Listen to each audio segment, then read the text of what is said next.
부활하신 주님께서 주시는 평화와 희망이 여러분과 여러분의 가정에 충만하기를 빕니다. 오늘은 예수님께서 죽음을 이기고 부활하신 날입니다. 인류에게 영원한 생명을 확인시켜 주신 기쁘고 즐거운 날입니다.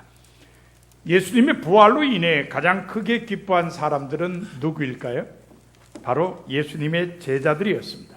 제자들은 부활하신 예수님을 만나기 전까지 숨죽이고 숨어 있었기 때문입니다. 오늘 본문이 그것을 잘 말해줍니다.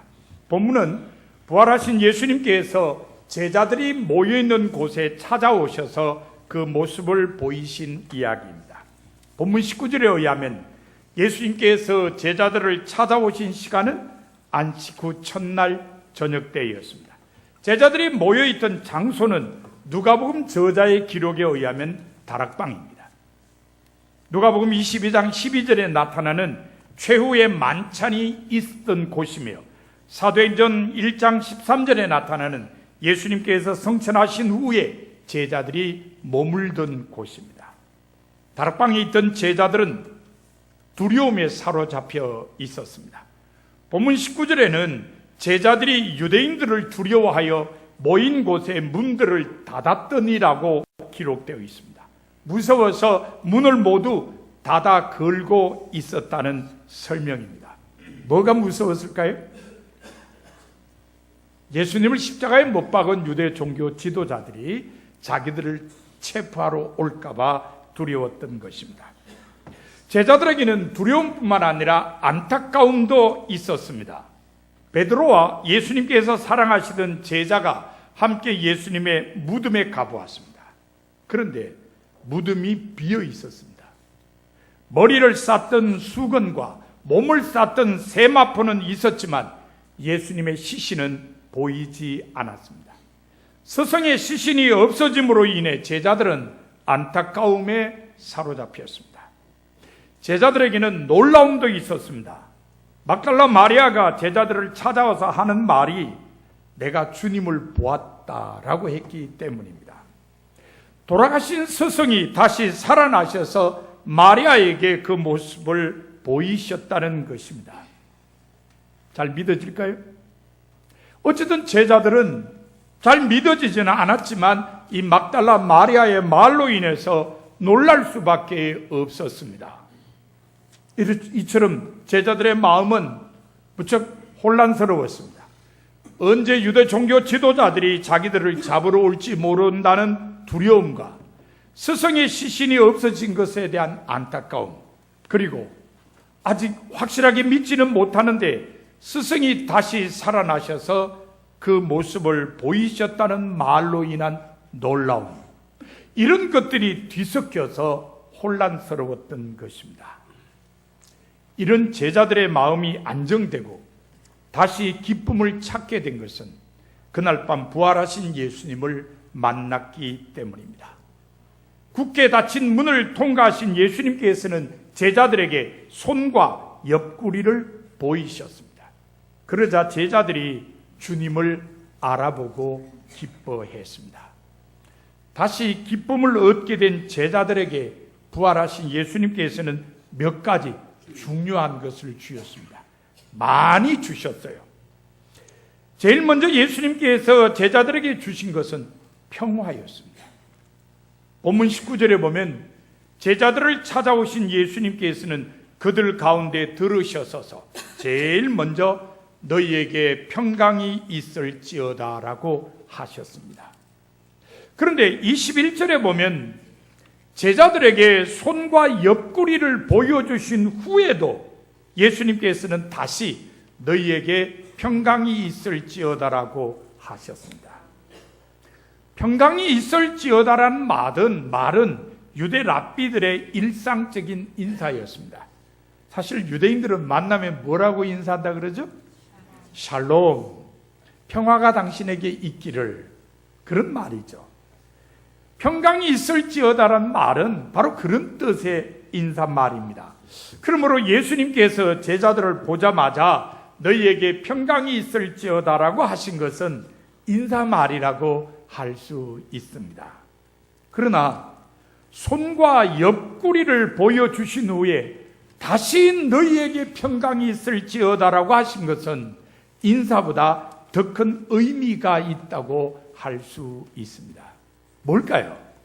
그것은 바로 제자들로 하여금 공포와 불안과 혼란을 이겨내고 평화를 누리도록 격려해 주신 것입니다. 요한복음 14장 27절에 보면 이미 예수님께서는 제자들에게 평안을 너희에게 끼치노니 곧 나의 평안을 너희에게 주노라고 하셨습니다. 16장 33절에서도 이것을 너희에게 이르는 것은 너희로 내 안에서 평안을 누리게 하려 함이라고 말씀하셨습니다. 세상이 주는 것과는 다른 온전한 평안을 주겠다고 두 번이나 약속하신 것입니다. 이제 부활하신 예수님께서는 약속하신 대로 주님 안에서 얻는 영원한 생명으로 제자들이 평화를 누리도록 하셨음을 알 수 있습니다. 그런데 평화와 대조되는 단어는 어떤 것들이 있습니까? 미움, 갈등, 다툼, 전쟁, 이런 단어겠죠? 그런데 이런 것들은 물질적이며 세속적인 것에 집착한 나머지 일어나게 됩니다.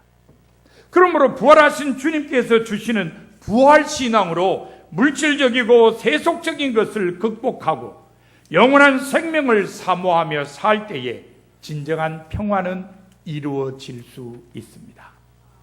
부활하신 주님께서는 우리 모두가 영원한 생명을 사모하는 부활신앙으로 참된 평화를 누리기를 원하십니다. 그러므로 우리는 부활신앙으로 미움과 갈등과 다툼과 전쟁을 몰아내고 진정한 평화를 이룩하는 성도가 되어야 합니다. 예수님께서 제자들에게 주신 두 번째 것은 선교의 사명입니다. 여러분 본문 21절 뒷부분에 보세요. 예수님께서는 제자들에게 아버지께서 나를 보내신 것 같이 나도 너희를 보내노라고 하셨습니다. 선교의 사명을 주신 겁니다. 예수님께서 이 땅에 보내심을 받은 것은 인류의 구원을 위해서입니다.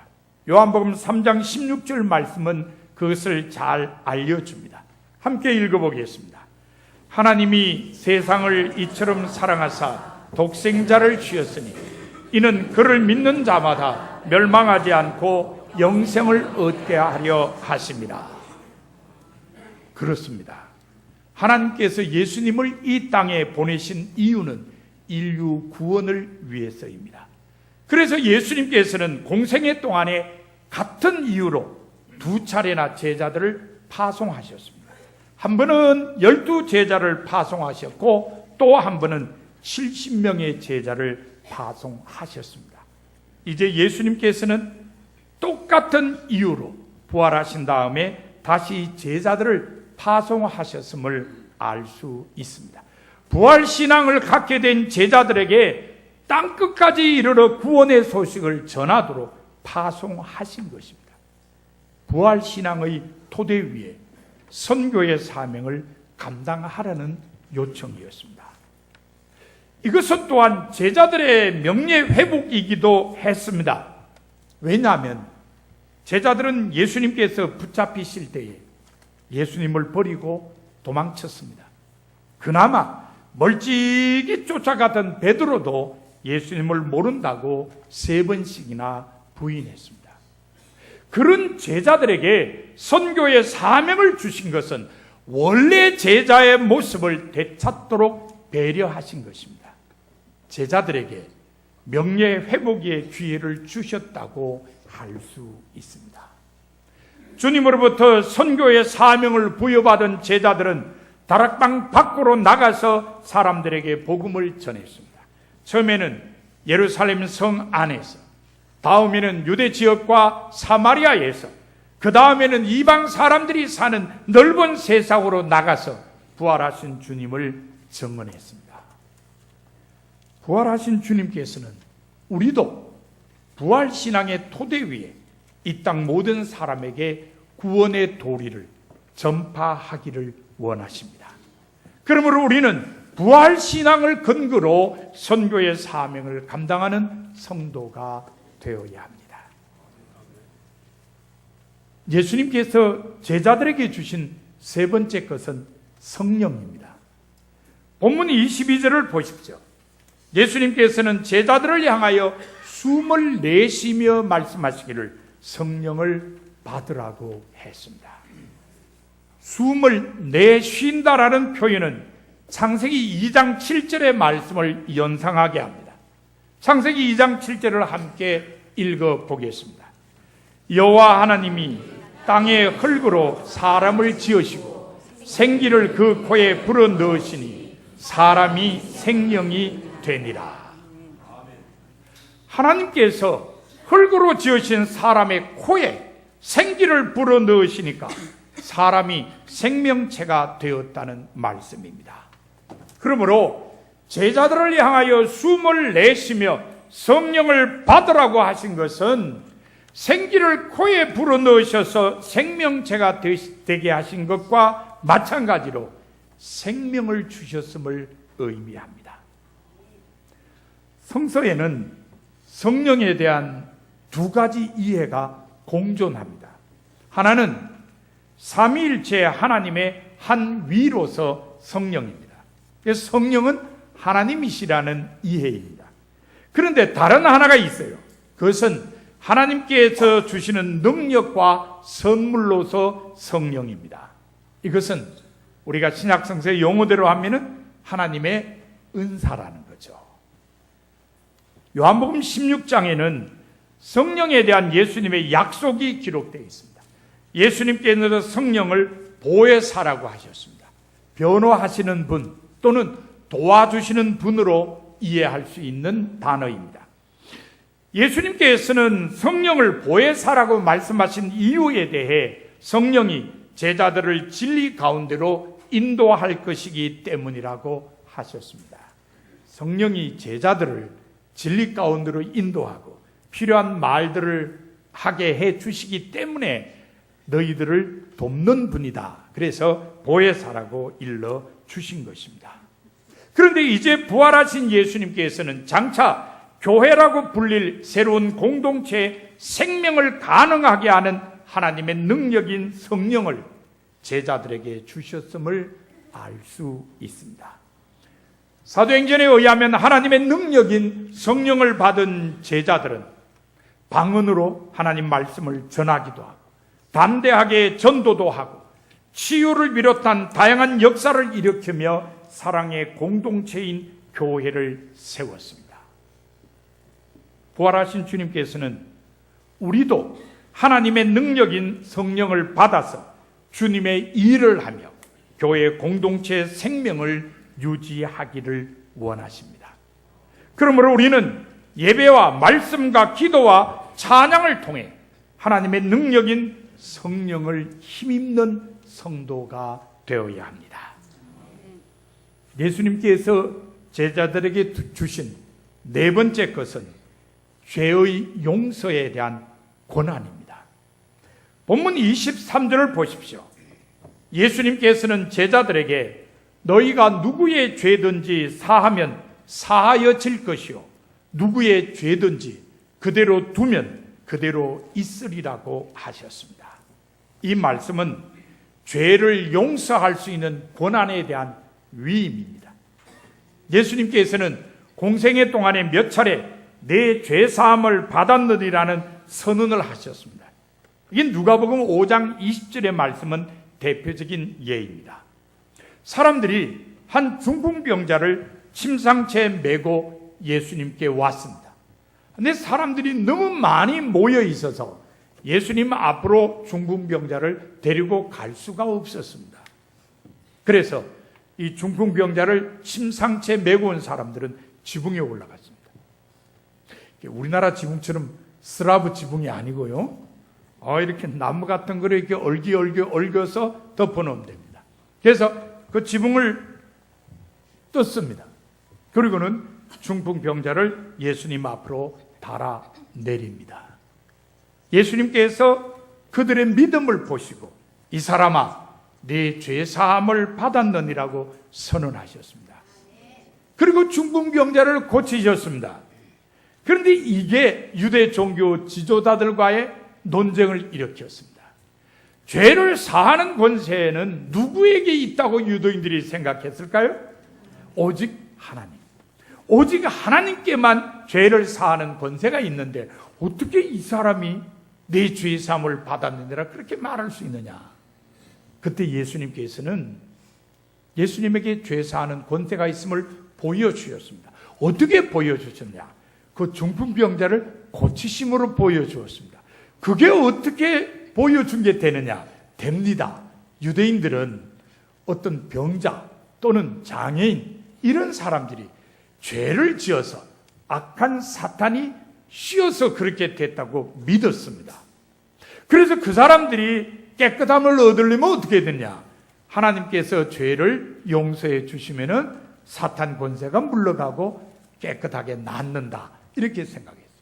그러니까 예수님께서 그들의 마음을 아시고, 야, 너네들이 그렇게 믿지? 내가 너네들 믿는 대로 보여주마. 그러고서는 중풍병자를 고쳐주었습니다. 그러니 죄 사하는 권세가 예수님께 있음이 분명히 드러났습니다.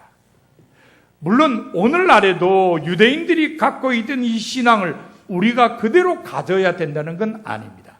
2000년 전에 유대인들은 그런 믿음을 갖고 있었다는 겁니다. 그리고 예수님께서는 그들이 믿는 그대로 그들의 믿음을 이용해서 중풍병자를 고치심으로 죄를 사하는 권세가 예수님께 있음을 분명하게 보여주셨습니다.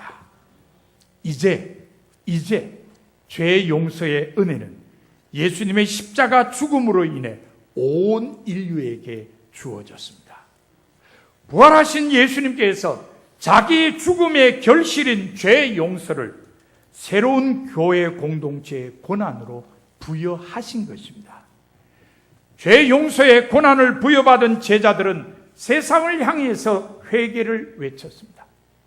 사도행전 2장 38절에 보면 말씀을 듣고 마음에 찔림을 받은 사람들이 우리가 어찌할 거라고 물었을 때에 베드로는 너희가 회개하여 각각 예수 그리스도의 이름으로 세례를 받고 제사함을 받으라.